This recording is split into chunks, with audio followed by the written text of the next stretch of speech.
আজ বানিয়েছিলাম spicy pork কারি। আজ সকাল থেকে বৃষ্টি হচ্ছিল, ভাবলাম শুয়োরের মাংস দিয়ে রান্না করে খাওয়া যাক। এই জন্য বাজারে চলে আসছি সকাল সকাল শুয়োরের মাংস নেওয়ার জন্য।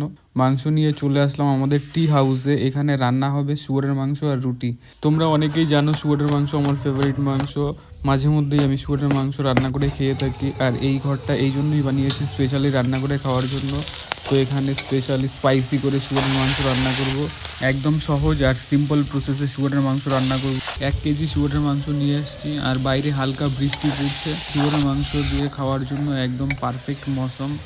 আর সব থেকে বড় কথা, প্রাকৃতির মাঝখানে এরকম একটা অফবিট লোকেশনে যা কিছুই রান্না করো না কেন, খাওয়ার মজাটাই আলাদা। অনেক ব্যস্ত থাকার মধ্যেও নিজেকে হ্যাপি রাখার জন্য আমি মাঝে মধ্যেই এরকম রান্না করে খেয়ে থাকি।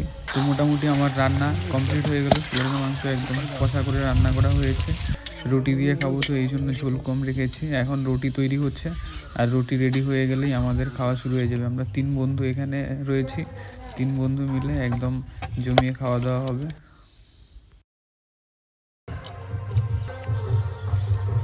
সত্যি বলতে একদম অসম্ভব টেস্ট হয়েছে, একদম কিছু বলা যাবে না, জাস্ট অসম।